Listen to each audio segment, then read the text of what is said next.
good afternoon, ladies and gentlemen. Namaste and a very warm welcome to all of you to the Blub World Web Talks 125th episode. In the last 124 episodes, more than 1,500 school leaders have been on this platform, shared their ideas, opinions, observations, and what all new is happening or that they're doing within the K-12 space. To put it very simply, what's new in schools. So before we start, just some ground rules for everybody. This is a bilingual platform, so you can use English or Hindi, the language you prefer. ये दोनों भाषाएं आप इसमें इस्तेमाल कर सकते हैं, कोई चैलेंज नहीं. इसके अलावा कोई तीसरी भाषा इस्तेमाल करेंगे तो शायद समझ में ना आए, तो कोशिश करें अंग्रेजी और हिंदी पे स्टिक करें. The simple reason why we have kept it a bilingual platform, even though some of the people may not get the second language, is very simple. The idea should not get blocked by language. भाषा केवल communication का medium है, knowledge का वो कोई barometer या measurement नहीं है.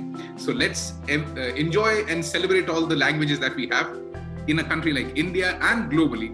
दो भाषाएं अभी हम समझ पाते हैं, इसलिए इन दो को रखते हैं. आगे कोशिश करेंगे और भाषाओं में we can start talking and interacting on this very platform. इतने सारे पिछले इंटरेक्शंस में, जिसमें करीबन 1,500 स्कूल लीडर्स से हमने बातचीत करी, we came to know that people were innovating like anything in the education space, और लॉकडाउन ने उस चीज को एकदम जबरदस्त तरीके से प्रोपेल कर दिया. And that propulsion happened across the globe. कहीं पे वो फोर्स था, कहीं पे वो इच्छा से था, but yes, it happened. And now when we see at the education sector, the kind of vision that we had for it some time back now has absolutely altered. We are now in a post-reality world, what we can say, because now the vision has to change, the crystal gazing has to change, because the future you're not very sure of the way it's going to pan out or span out. So before we start today's call, a small anecdote that comes from Indian mythology, जहाँ से हम इस call को start करेंगे. This anecdote comes from a very, one of the god who's considered the creator in the Indian mythology, that's Brahma. The world, when it started, it was nature everywhere, but Brahma did not like the law of nature, because the law of nature is the survival of the fittest. He wanted some kind of civilness, some civility and some sense to come into being. So he established a set of rules, and with those set of rules came into existence what we all call Sanskriti in India, or culture. And this transition is what education does every single day to a lot of individuals across the world, to bring them from bare nature to culture.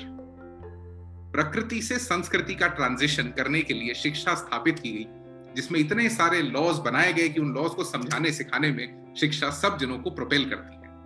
So today we'll try to know from all of you, what do you think is going to happen in the coming times? आपके talk के अंदर दो तरीके के elements हम आपसे चाहेंगे.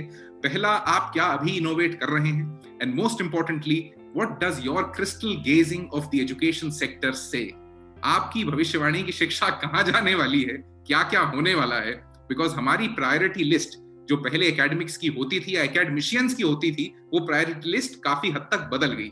जो टेक्नोलॉजी अंदर घुस नहीं पाती थी, वो घर कर गई, and it is established and very happily living within the education ecosystem. So thank you once again everybody for joining in. Before we start, this is a timed platform, so once your speaking time is over, you might get muted. If you get muted, please don't get offended. We respect you a lot, we respect your ideas a lot, but the only reason is we want to finish this activity on time so that none of your schedules get disturbed. So just before we start, मैं आप सभी से क्षमा प्रार्थी हूं अगर आप गलती से भी म्यूट किए जाते हैं. अगर आप म्यूट किए जाते हैं, don't worry, there will be an open session at the end when we can again have your ideas. So we have an amazing lineup of guests today. आज से पिछला जो कॉल था उसके अंदर हमारा लाइनअप बहुत ही अच्छा था. We had the chairman of all India council for technical education, professor Anil Sahasrabuddhe. We had the founder of Jaipur literature festival, doctor Sanjoy Roy. We had the chief trustee of Shri Shri Ravishankar Vidya Mandir schools, and we had the vice chancellor of SRM university, doctor Sandeep Sancheti. तो बहुत सारे लोग, बहुत सारी बातें और बहुत सारे आइडियाज हमने कोशिश करी to build and established a democracy of ideas in the education space.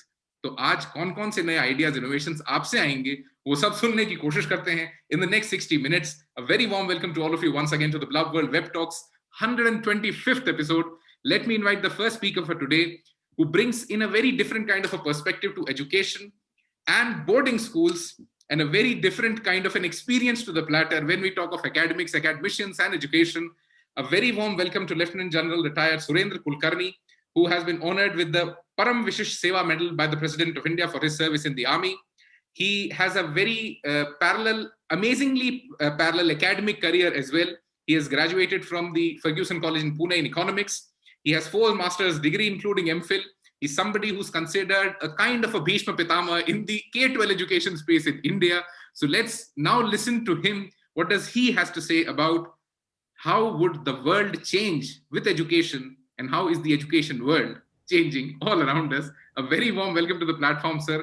The next 5 minutes are yours, and you're the chair for the round table today. तो आप इसको जिस direction में ले जाएंगे, उस direction में ही आगे बढ़ जाएगी. A very warm welcome to the platform. Over to you. Thank you, Daksh. You set the ball rolling very nicely by calling me Bhishma Pitama, which means I am past my shelf life. And as they say in current politics, I should be in the Margdarshak Mandal and not in active education anymore. I see some very familiar faces. May I just say hello to Vinit ji and Vasudha ji, amongst others. Let me just get on with it. I'm conscious of the clock always. I'll tell you our immediate current challenge is this, that we have a curriculum which is normally relevant for today.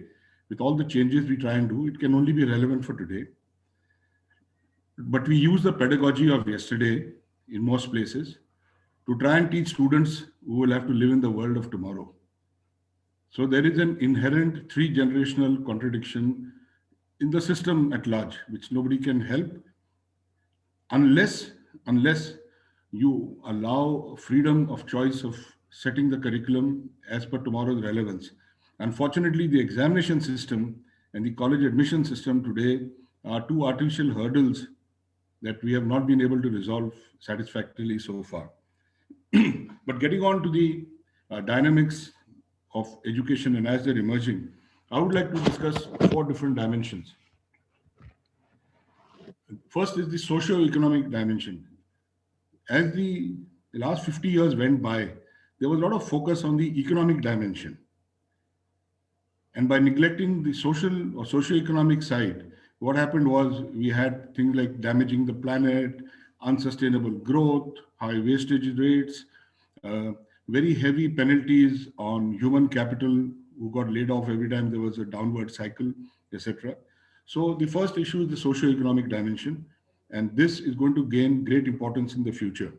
And as we have seen through this pandemic, that consciousness of having a sustainable model is growing very rapidly, and I think people have understood. The second is the spatial dimension. Because of communications, both in terms of radio, internet, etc., and also physical communication, because instead of traveling by ships, you can now fly across the world. The geographical location has become less and less relevant as to where you do business from, where you source your materials from, where you have your global supply chains.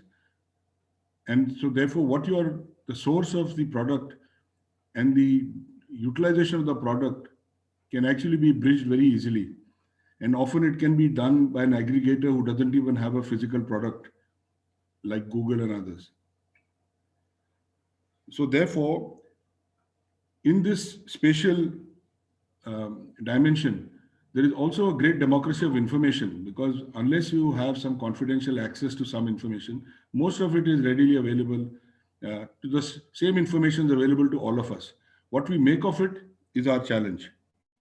The third is the temporal dimension. The temporal dimension is very important. There's a growing realization that the future is connected to the past.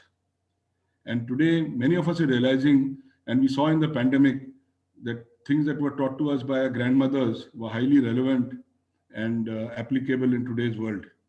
There is a lot of study being done on indigenous communities and how they lived in harmony with nature, and and yet made good progress. So this temporal dimension, as we go forward, and you started by quoting from the ancient scripts.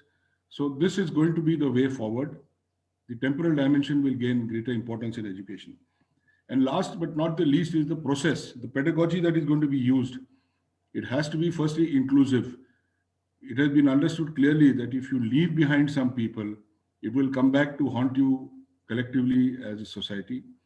And therefore, being inclusive, having a hands-on experiential kind of an experience-driven world rather than object-based world is also the direction we are moving in.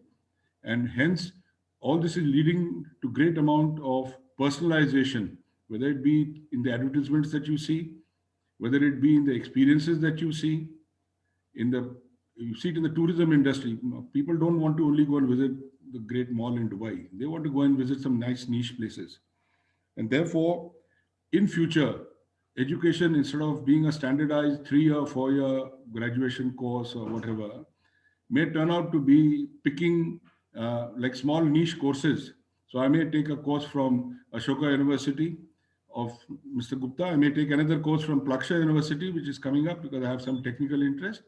And I can make a bouquet of qualifications around me and skill myself based on the emerging needs, because jobs will change, the world is changing, and therefore just having a, say, 4-year degree in economics or something an omnibus degree may not help me in the future. So I need to look for this niche. Now, either your clock has to run out or I mute myself now. I hope I'm on time. Absolutely. Thank you so much, Surendra Kulkarni ji, to give this discussion an amazing start. 3-4 dimension आपने हमें mark out कर दिए कि भाई शिक्षा कहाँ कहाँ पे बदलने वाली है. तो just to summarize what you said, you started from curriculum relevant for today, जिसके ऊपर हम काम करते हैं आज की reality के ऊपर, pedagogy of yesterday for a life that we want to live in the future. ये एक हमेशा कहते हैं persistent paradox है शिक्षा की जगत का कि हम अपने से पिछली जनरेशन से पढ़ते हैं और अगली को पढ़ाते हैं. 2 जनरेशन का गैप हम हमेशा आगे लेके जाते हैं.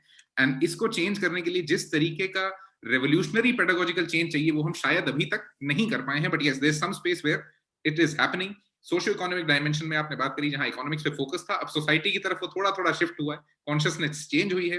Democracy of information and the most critical skill right now will be how do you use that information. उस सूचना का आप इस्तेमाल कैसे करेंगे.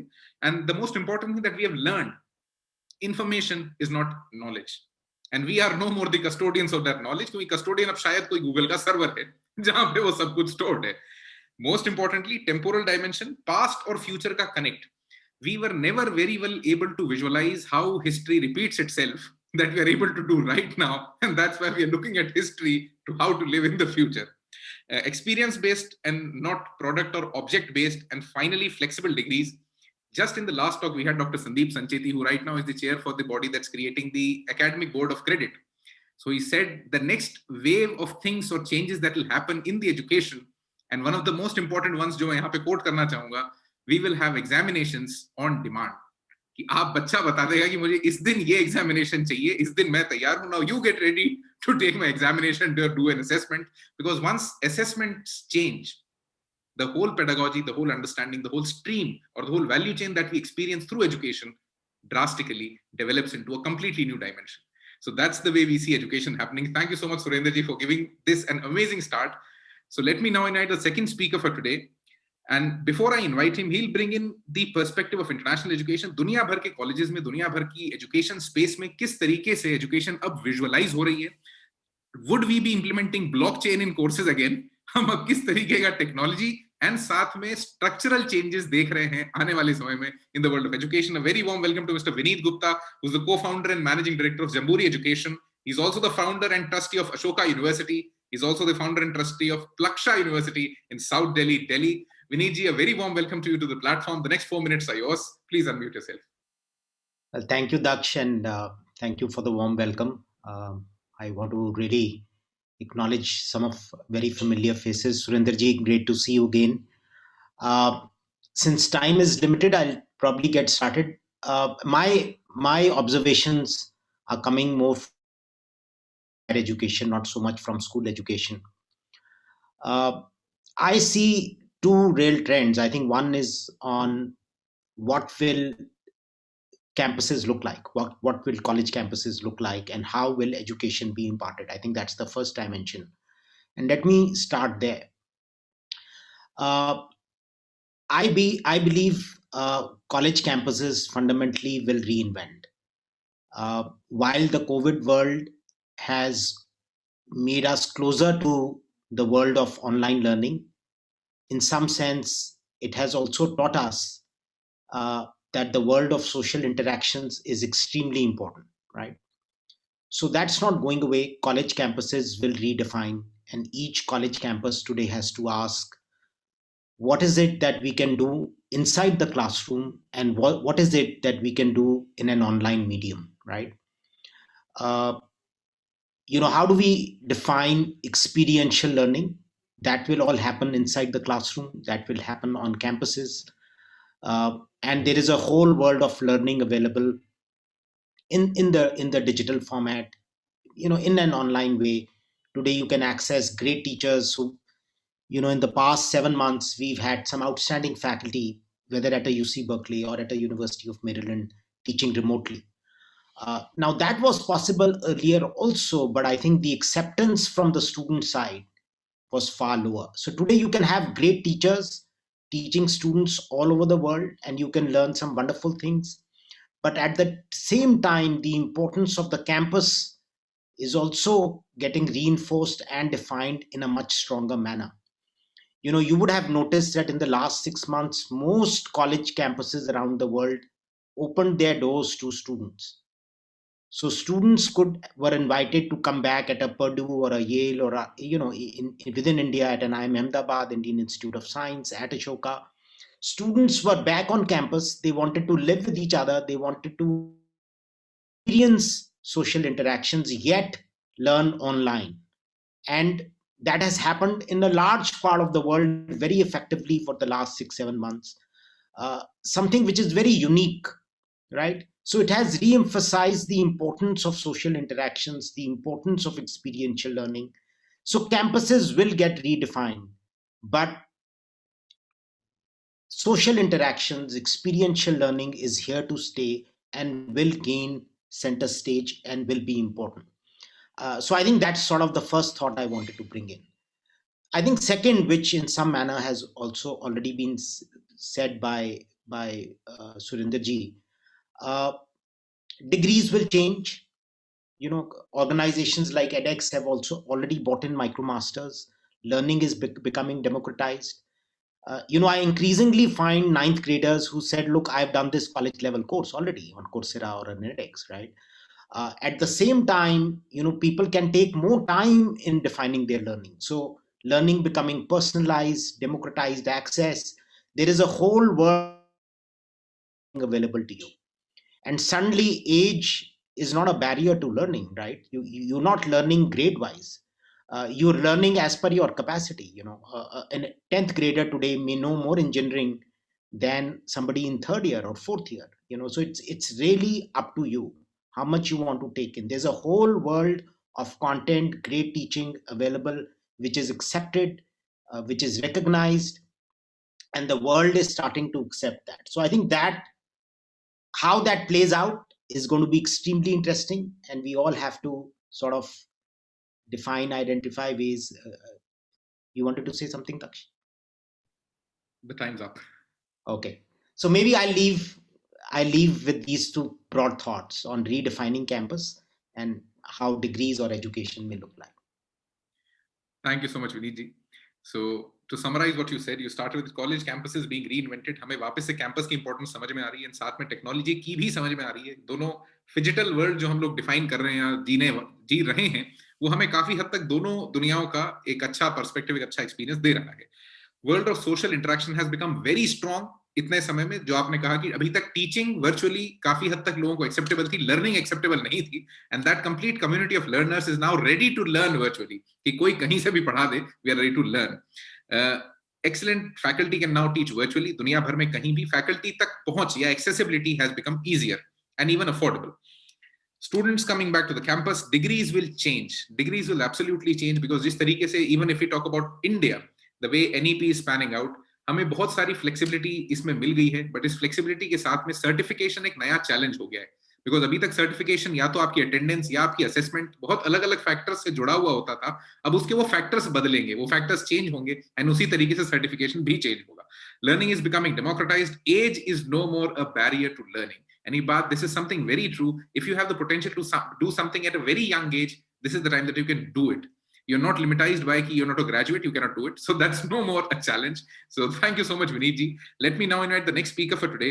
Now, before I invite her, she's doing something really interesting in Spain, where she's trying to build an ecosystem of exchanges Or let's not just study, rather experience cultures, and that also at a very, very affordable cost and in very, very different ways. So let me welcome the next speaker for today, Ms. Mercedes Martinez Villar, who's the founder and CEO of Do the Gap from Barcelona, Spain. Mercedes, over to you for the next 3 minutes. Please unmute your audio, and a very warm welcome to the platform. Thank you so much for inviting me in this interesting meeting.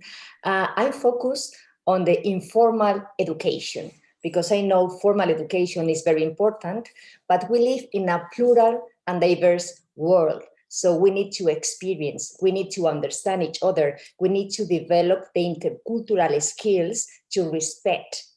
And this is necessary because our world is plural. So I have a dream. When I was small, I always wanted to travel, but not only to travel, I wanted to meet people, to share things. And since I was small, I have seen that when we talk about exchanging, we think about paying a training course in another country. This is very expensive, and sometimes it's not a real immersion in another culture because you are paying for everything. And we are always focused on students, but there are a lot of people who want to be workers. I mean, they don't want to go to the university. They want to work in something different. For them, it's also important to learn from the experience. It's not only learning a language, it's developing these multicultural skills that we need. So that's why let me share with you what we have launched. I think we can share. So we have developed a platform. The name is dothegap.com to invite everybody to meet people and to talk and to organize cultural exchanges without paying for it. I mean, we are not in the middle. We are not saying you have to go to this place to be with this family and you have to pay for that. They meet, they talk, they become friends digitally, and then they decide when they are going to do this exchange. So we are opening this opportunity to the schools. I mean, a teacher can organize an exchange with a group of students from one place to the other, can be nationally or internationally. We are also opening this opportunity for professionals who want to exchange in a professional way, and also to the families, to the students who want to meet people worldwide and travel and do a real immersion in another culture without any cost. I think you agree with me that normally we see a lot of problems in our society, and this is because we are born without stereotypes and prejudices, but then we go to learn in the formal education, but as soon as we grow up, suddenly, I don't know what is going on and what is wrong, but we are with these stereotypes and prejudices that make us not to. Thank you so much, Mercedes. The time was over. To summarize what you said, you started with, we need a lot of exchanges at that also in an informal space where they are not priced at. Because at the moment, whenever we want to do an exchange, it's always there's a price, there's a number, there's a training attached to it. And the reason why we wanted to have you on the platform was simply this, that should we informalize education in some of its aspects? Should we start thinking on this as well? Because हमने शायद कुछ चीजों को over formalise कर दिया है जहां पे उनको थोड़ा सा छोड़ने की या थोड़ा सा ढीला करने की जरूरत है. So thank you so much, Mercedes. Let me invite the next speaker for today, Mr. Danish Aziz, who's an education specialist with UNICEF India, and he's based in Srinagar, Jammu and Kashmir. So before I invite Danish, you can just for everybody, it's kind of a disclaimer. So everybody has the personal immunity here. Your stand does not reflect the stand of your organization. So don't worry and be very, candid about whatever you want to speak. So over to Danish for the next 3 minutes. A very warm welcome to the platform. Yeah, hi, thanks, Daksh. Very good afternoon from very cold Kashmir here. Thanks for inviting me. I know it took me a little while to make up my mind to be here, but I'm glad that I did join, because it's really good to hear from people from other sectors, and mostly some of our seniors here as well, international opinions as well. So I'll keep it very quick and limited to my scope of work and experience. What UNICEF does, as you are all familiar, we work mostly with government sector, but from a personal perspective, because we're here to talk about the kind of trends we and what we have learned in the last 1 year. So I think largely one of the biggest things, so I'll start with the children, with the students. I think one of the things that has really kind of has been remarkable is the ability of children to learn by themselves. Problem solving skills, and the way we have seen, so we have realized that only school education cannot it doesn't have to be only in schools. It can also be done at home. So a whole lot of learning has been going on at home. So the ability of children, that is one thing that we have observed, and I think this will continue. And I think some of the speakers here have also hinted upon that as self-learning through online platforms.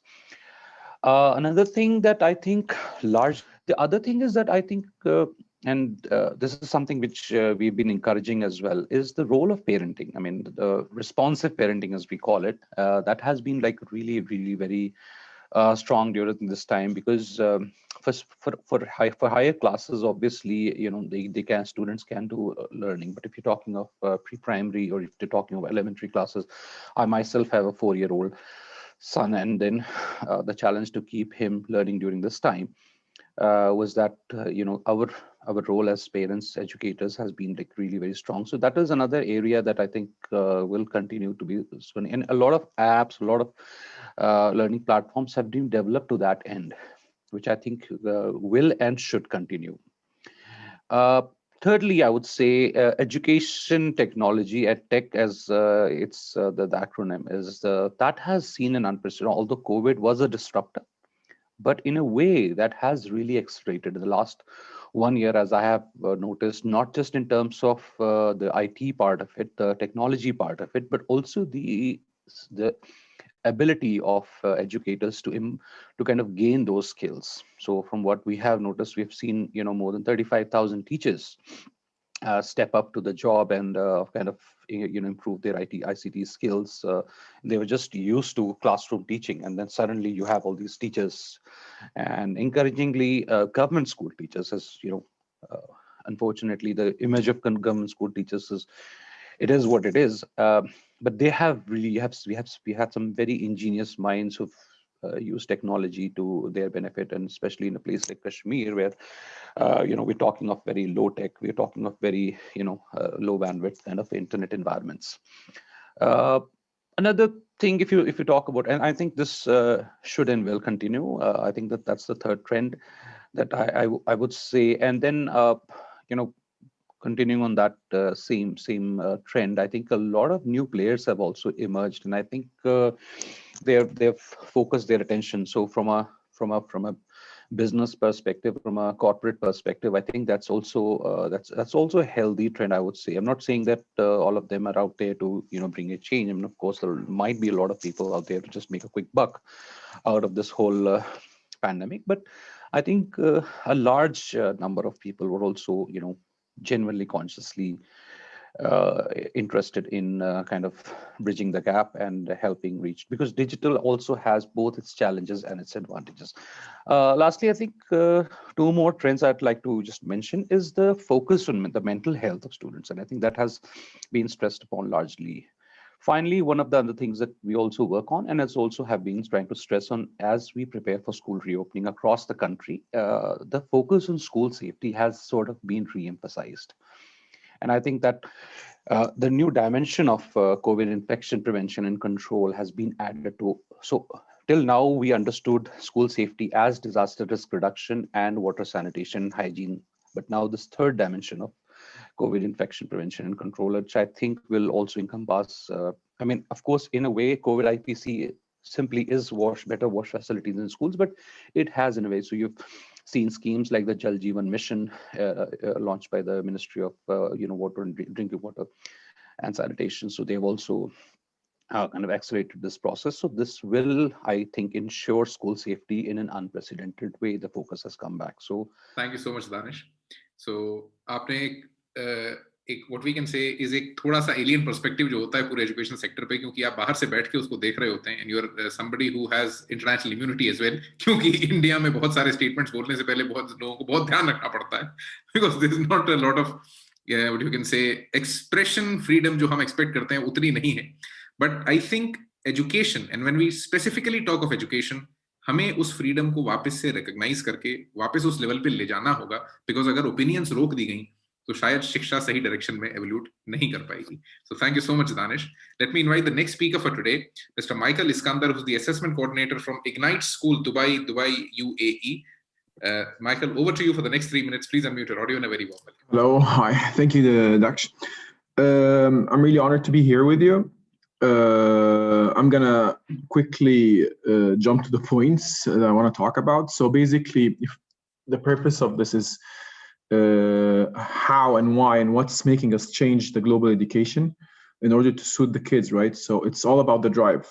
So if I'm gonna look at it from the school perspective, from students' perspective, and from the assessment perspective, right? So we need to know the students' need now, and that's gonna be the drive for us in order to change, to meet their needs, right? So if I'm gonna look at the drive, basically it's very simple to know that through assessments, right? But actually, if we go and use the same assessments that we used to use before, paper-based assessments, or even if it's virtual, but it's at the end of the day, it's recalling information, right? Q&As. You're not actually assessing the kids right now. So what needs to be done, or like basically what will help the kids more, is project-based learning. So whatever the assessments are happening, you should assess what they're basically learning and how they can apply that to their life, right?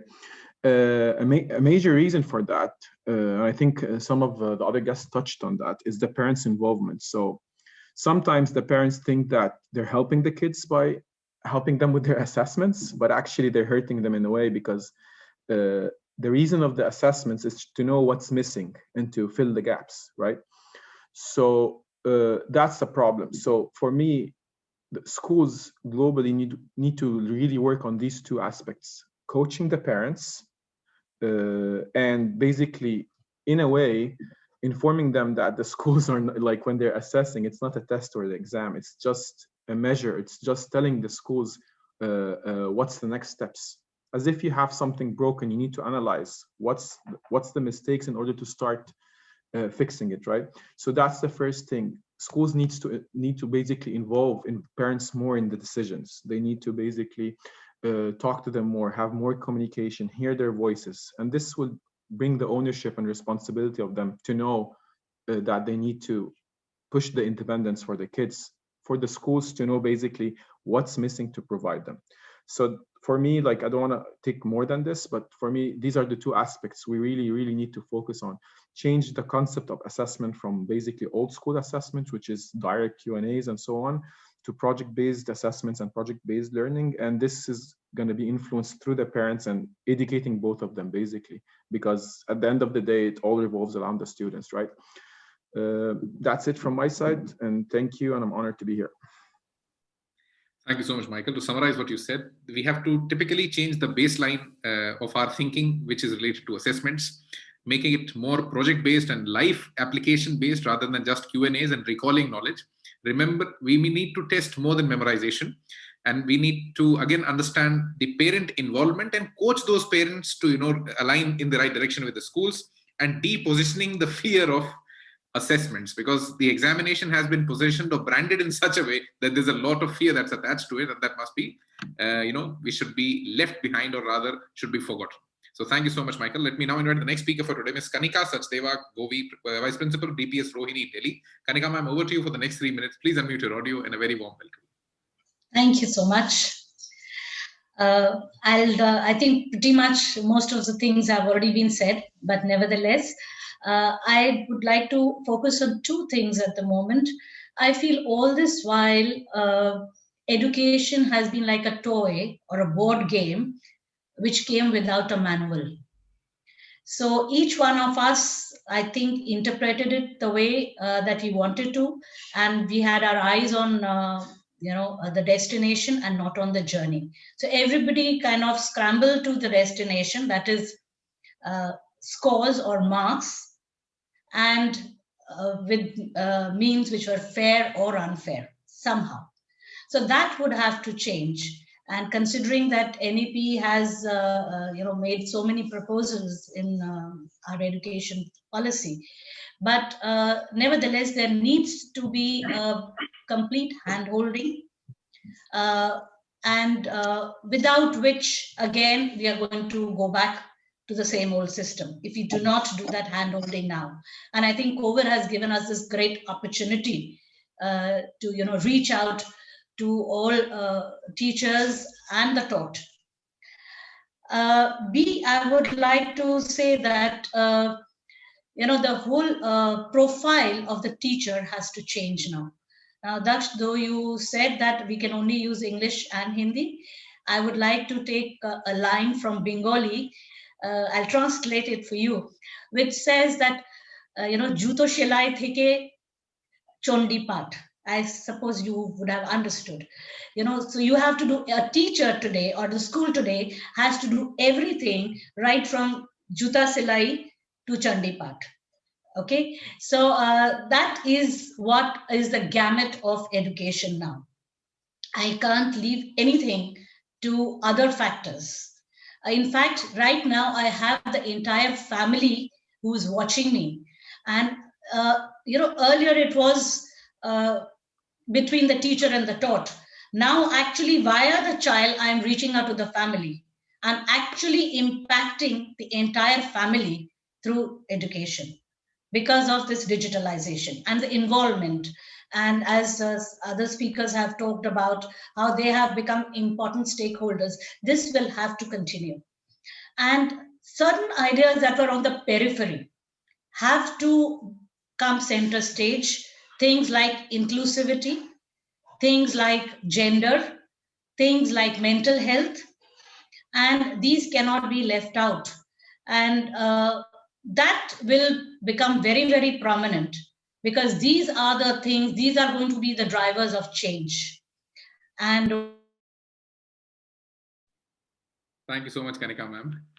To summarize what you said, education was like a toy that came without a manual. वो manual काफी लोगों ने बनाने की कोशिश करी with BEds getting into place, with a lot of pedagogy getting into place. But the problem was the kind of teachers that we had, they were not the top of the pyramid talent.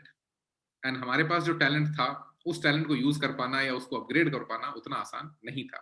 Lot of hand holding needed in the NEP era, and the work or the gamut of work that teachers are now supposed to do is very, very big.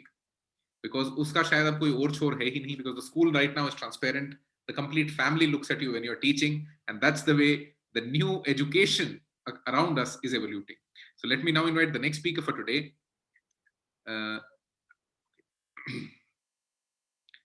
Dr. Vasudha Neelmani, who's the principal of Rockwood International School from Udaipur, Rajasthan. So Vasudha ma'am, over to you for the next 3 minutes. A very warm welcome. Please unmute yourself. Thank you so much, Daksh. Good afternoon, General Kulkarni and all the speakers here. Yes, very interesting topic. And I think, Daksh, we are talking about 1.2 billion students around the globe, around the world. And for me, I will just keep it short and crisp, taking to what General Kulkarni said, and of course the other speakers also, that journey should be counted. As Steve Jobs rightly said, that journey is the reward. And talking about taking forward from General Kulkarni, I would just like to say that we have to be updated what is happening now. We cannot be in today's business with yesterday's tools. So that means that we have to sharpen the saw time and again. And here I would like to talk about historical background. We use the term pedagogy. We use the, then there was a term which was coined that was said andragogy. And pedagogy, we all know it is we use it quite often when we are talking about education, when we are talking about imparting education to the children. Andragogy was the concept that said that it would be a child-centric learning, where student-centric learning, where children are treated as adults. Andro means adults. And now there was a research done a few years ago and a new term coined in, and that is going to be the future. That is hetagogy. That means that we have to prepare our students to be able to do a self-motivated, self-directed learning. So there is a saying in English, if there are a lot of English teachers here, that you can take the horse to the water, but you cannot make it drink it. But I have this, that at least we have the power to quench that thirst in the horse so that he's able to drink that water. So that is what Heatagogy is all about. And we all know about Alvin Toffler's quote that says that illiterate of 21st century is not that who cannot read and write, but those who cannot learn, unlearn, and relearn. So I think we as educators have to do a lot of unlearning and relearning to be able to prepare our students for tomorrow, because till last year, as Daksh, you rightly said, that technology was, we were just thinking smartphones were big no-no in the classrooms, but unusual, challenging COVID times, that education system also just evolved drastically over the year. And I think I would rest my case here. Thank you so much, Daksh, for this opportunity. Thank you so much, Vasudha ma'am. You started with treating the child as the adult and usko us tarike se padhana, and coming to the latest concept, that is Heatagogy, ya self-directed learning, ya active learner. And the biggest challenge with school education is कि आपके पास इतना छोटा बच्चा होता है कि उसको self motivated बना पाना बहुत बड़ा challenge है. So the next section is basically an open floor जहाँ पे आप में से कोई भी contribution कर सकता है. But before I go into that, I want to have एक question मेरे पास जो अभी आया था audience में से, वो question मैं सुरेंद्र जी, I want to put it to him. The reason why the army men were considered to be the best school leaders, to be the best leaders rather, school leaders to मैं नहीं कहूँगा, to be the best leaders was because of discipline.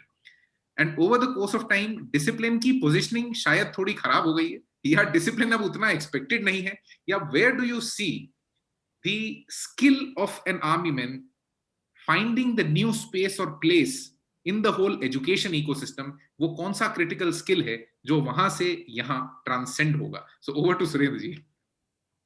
Yeah, thanks. Firstly, the skill of the army was not lying in its discipline.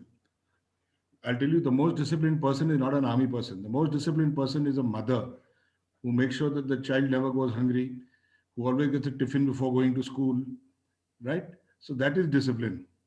In the army, the corruption of discipline took place, that it became associated with conformity. You see it on Republic Day also 3 days ago, people marching in step and all, right? Today, when we're talking about individualized, personalized learning, self-directed learning, this is in direct contrast to it. But where does an army man's leadership skills come handy here? An army man's leadership skills comes handy because one of the first things you are taught is, there's a very famous saying that all your plans only last till the first contact, because you don't know how the enemy will respond. And therefore, any army man will tell you that he is used to making plan B, C, D, Z to respond to emerging situations on the spur of the moment in battle. And please remember, there you are having an unlimited liability, unlike, say in school or in the corporate world. Unlimited liability is your life, right? And the life of the soldiers entrusted to you. And therefore, in order to do that, you got to know each soldier, you got to know. So the external and visible things are the so-called conformity and so-called discipline. In actual practice, it actually teaches you to be adaptable, to be able to respond to changing situations, to be able to learn new skills as new weapon systems come, as new technology comes. And that is why today in India, the largest organized training system in the whole country is that of the armed forces. And from the time you join as a young cadet till the time you almost retire, you're always being put through training, not only annual training, but systematic professionalized development courses. And so therefore, unfortunately, there is this little misconception outside about what role an army person would play in the education sector. I'm not for a moment suggesting it qualifies them to be a teacher, no, but it qualifies them to allow teachers to work in an ecosystem which allows them to flourish. So Abhiman is the right kind of facilitator who enables the whole ecosystem to work in the right direction. When we have talked to so many school leaders or itne sare technology giants or itne edtech platforms, one thing that we learned or which we could figure out was the only thing that technology cannot do is just spur of the moment decision making. Because जब आप AI की बात करें, machine learning की बात करें, data analysis की बात करें, इन सबको पास्ट ट्रेंड्स चाहिए होते हैं डिसीजन लेने के लिए. ह्यूमंस को नहीं चाहिए होते. ह्यूमंस इंट्यूटिव होते हैं और शायद यही एक बहुत बड़ी स्किल है जो you will bring into the whole ecosystem. So let me get in Vineet ji on this. आपको क्या लगता है कि आगे जिस तरीके के स्किल सर्टिफिकेशंस हैं वो अब जैसे पहले ये एजुकेशन टॉक्स जब होते थे तो उसमें हायर एजुकेशन स्कूल एजुकेशन को अलग अलग साइलोज में बात की जाती थी, लेकिन अब ऐसा नहीं है. Once the NEP comes into play, even when we talk of India, this whole gamut of people or this big value chain has now shrunk and everybody has to now collaborate. So where do you see the system evolving in the coming times and the way they will interact, the higher education and the school education portion of the whole ecosystem? See, I think the school education is a feeder into higher education and in some sense plays a critical part. So I think 2-3 broad thoughts I wanted to give in. One is, and even a small reaction to your first question, the whole role of attitude, you brought in leadership, discipline, but I think this whole role of attitude is becoming very important. You know, grit, determination, rigor, humility. And all of us who've been working know this. These are important aspects of everyone's personality code, that your attitude defines your altitude in success more than your disciplinary knowledge.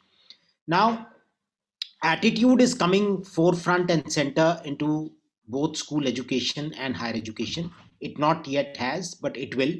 And there's a great body of research now saying that these attitude traits can be developed, right? There's a body of, and I think college education, school education, both have to work in tandem on this. I think that's one. The second is, I think higher education will have to get more flexible to see, this notion that you go to college after you clear class 12. Now, can there be, and I don't know the answer, but I think it's worthwhile to consider that can a student go to college after grade 10, or, that does your whole system of individualized learning take you in that direction? I think the third aspect I wanted to mention is that, there was this notion that you study all subjects till class 10, and then in 11th, 12th, you start to pick your subjects. And then in your undergraduate degree, you pick only one discipline, right? Now, I think that notion is set to change. My sense is that even right up to your undergraduate education, your education will have to be broader, as broad as possible. Some data, computing, reading, writing, some things are going to be fundamental, which are important. But the world today has problems which have multiple dimensions. The problems are interdisciplinary. And my fundamental belief is that most education till undergraduate level should be broad-based, and you start to specialize in masters. I think that's also something that both schools and colleges have to navigate. Thank you so much, Vineet ji. May I be allowed to come in for a moment, please? Please, please, please. You mentioned Dr. Sancheti, and he used to be in Jaipur in Manipal University earlier. And I remember having a discussion in his university. I was invited. And I've been asking this question for long. Why is this huge artificial divide between K-12 and K-13? Somewhere along the line, we need to rethink this, and along the lines of what Vineet ji was saying, that why can't I be doing something which is at school level and something at university level at the same time? And therefore, the line between K-12 and K-13 needs to be blurred. Even the NEP is talking about a national testing agency, which is actually perpetuating the existing system. And this is something that pioneers like Vineet ji and his colleagues need to address. That why this division between 12 and 13, such a harsh and sharp division? Absolutely. पूरा जब ecosystem converge कर रहा है उस समय पे ये limitations, ये लाइंस ड्रॉ करे रखना क्या सही है, या ये लाइंस केवल और केवल कोई वेस्टेड इंटरेस्ट है? So we need to now understand on these lines कि हम एजुकेशन टेक्नोलॉजी में सबसे बड़ा चेंज जो हो रहा है टेक्नोलॉजी के आने से, एजुकेशन डेमोक्रेटाइज हो रही है. बट जैसे ही एजुकेशन डेमोक्रेटाइज होती है, pricing becomes a challenge. and ये बोलना नहीं चाहिए लेकिन फिर भी मैं बोल रहा हूँ, that education is not a business in India, and it cannot be a business in India because that's what the constitution says. But when we now want skills of people who are very evoluted professionals, और वो skills जब हम आज education में purchase करना चाहते हैं तो उसके models नहीं बनते, उसमें administrative barriers आ जाते हैं. So what do सुरेंद्र जी और विनीत जी has to say on this, कि क्या ये administrative barriers आगे आने वाले समय में meltdown होंगे या ये और strong होने वाले आने वाले times में? I will let Vinit ji give some expert comments. I'll give you a lay person's, he's the expert, not me. He's an entrepreneur. My lay person's version is this, that it depends on how much value you attach to niche education. And today, also for any item on which there's a premium, you have to pay a price. So whereas educating the masses is definitely the business of the, not only the government, but of society at large, of people like us also. But the moment you want to go into some niche specialization, that comes with a price, and you cannot apply, you cannot mix up between quality and quantity. There are certain things which have to be driven by quantity and certain things by quality, and there the premium must come. And I think Vinit ji may be able to say better on this than I can. No, I think that's a great thought what Surendra ji said.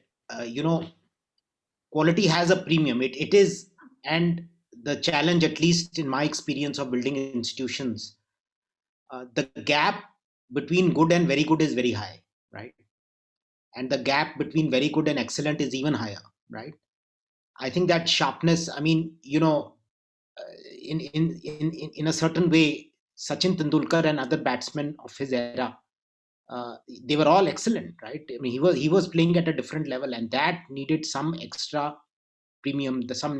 Now, I think the question you are really asking, Daksh, how will that happen? Is it only resources? Is it only money? Over time, technology will democratize it a bit, right? But I think the value of human innovation, the value of human excellence is not going away, at least in the next 20 years, I feel, right? So that's one aspect. I think there will be a premium on quality. Increasingly, technology will democratize, but it will take long. The second, I think, was more a question around bureaucracy, administrative hassles that are preventing spread, growth, excellence in higher education. That, unfortunately, I'm not seeing too much of that change, right? But the positive side there is you now have some new initiatives coming up, and not because I'm involved with these two institutions, both Ashoka and Plaksha, but these are universities which are differentiated, collective philanthropy, a large number of people coming together to build institutions. So I think there is a lot of change happening. The whole community is in some sense stepping up. I think it's a matter of time before India will have some of the best institutions in the world. Harvard, Yale, Chicago, they were all built on a collective community initiative. And I think the time is not very far where India will become the higher education capital of the world. Maybe 2 decades, 3 decades. But I'm pretty optimistic that it will happen. So the next question I want to actually put to Danish and Surendra ji collectively, because this is the last question and we're going to end the call after this. ये थोड़ा सा शायद controversy के आसपास edge कर जाए, but I would request कि आप लोग चिंता ना करें. Let's have the immunity of thought at least on this platform. When we now see the news every day, एक चीज that we are now feeling is democracy in India as the way we have defined it is not finding the right kind of foundation, is not finding the right kind of ground. It's changing, it's evoluting. And when we talk of a US democracy, जिसकी तरफ सब जने देखते हैं या शायद उसी तरफ grow हो रहा है देश, do we actually want that? Or what kind of citizens are we looking at when we teach students? क्योंकि हमारी पूरी पढ़ाई में से democracy या civics या civil sense या legislation काफी हद तक बाहर हो चुका है. So what are your thoughts on what kind of citizens will we be giving to a country like India, and also a global perspective on it, कि कितना part civil education का बच्चों की शिक्षा में होना चाहिए? So over to Surendra ji, please. Firstly, there is an interesting organization that is done for students nowadays called a Model United Nations in many schools. All right. And then some people also have what they call a parliamentary forum kind of thing. So I have banned that in my school because I don't want my children to actually see what happens in Parliament. That is not the democracy I want to teach them, right? But civic sense, global citizenship, and all that must be taught. And ultimately, the bottom line of whatever system we want to evolve is only one: to have mutual respect, to show respect to everyone. The moment you can inculcate that in the children, the rest will follow. Because you see, all this thing that happens today, trolling and all, we hate in public and we love in private. If we can flip this, if we can make people love other people genuinely from their heart, which is what good empathetic human beings do, right? It requires a very deliberate and sort of cultural investment in for a long time to make it happen. And you're swimming against the public, the tide that they face in the real world. But you have to make our children be the ones who stand up and get counted. That is, as far as this question is concerned. On a previous question that Vinishji raised, it's very nice. He gave an example of Tendulkar. Please remember, against that, today the beauty of it is this, and this will happen in the education world also. People from small towns, people from very humble background are today becoming the next future of, future Tendulkars. So these Washington Sundars and these Mohammad Sirajes and all are not coming from privileged backgrounds like us. Okay, so therefore there is scope tomorrow for excellence. Like I said, again, it's a niche thing. Mohammad Siraj's talent is excellence. It's not good. Otherwise, he'd be left by the wayside. So therefore, if you are good, you can sort of monetize or capitalize the thing. The first thing he did when he came back was bought a BMW, right? I mean, that's a lighter vein. But the fact is that there is going to be always a premium on talent. And I'd like to highlight a point about which I read about Tendulkar. He said, or it was quoted of him, that it's not beyond talent and training. There is passion and perseverance.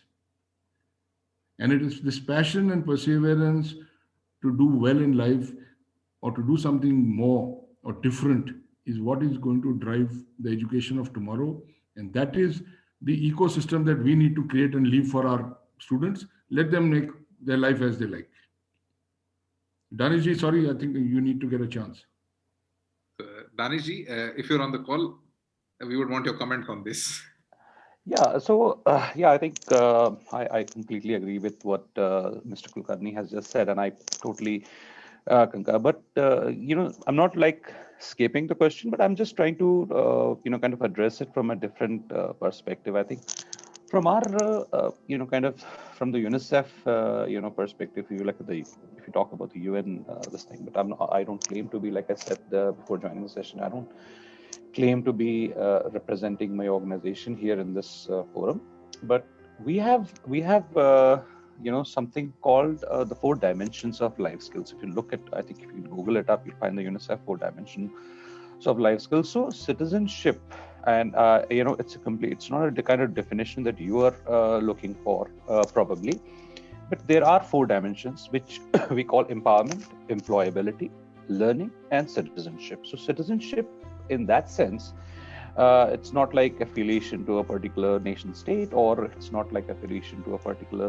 kind of a government, but it's rather it encompasses empathy, participation, and learning to coexist, learning to live. That's how we define it. So I think if we take it in that spirit, so I think yes, that is something that life skills now increasingly is being taught at schools, and it's being redefined. So we have developed this framework, and if you'd like to kind of access it, I'd be very happy to share our life skills framework, which I think can be kind of disseminated, and it can be used as a model for schools to kind of also, because we're already looking at employability and learning. These are 2 aspects, but I think also 2 dimensions that our model kind of covers is the empowerment part and the citizenship part. So if there's an option to share it, I can also probably share it on the screen if you'd like, or maybe send it over to you at a later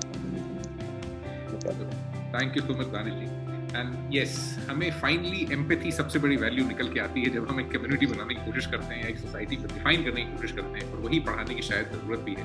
So before this call comes to an end, as with every call that we do, Blub believes in a very simple concept of teens inspiring teens. हम हर महीने दुनिया भर में ऐसे teenagers ढूंढ रहे होते हैं जो कुछ अच्छा कर रहे हैं, एंड उनकी स्टोरीज, उनकी सक्सेसेस, उनके स्ट्रगल्स और दुनिया के करीबन 6,500 स्कूलों में पढ़ते हुए बच्चों के साथ शेयर कर रहे होते हैं हर महीने.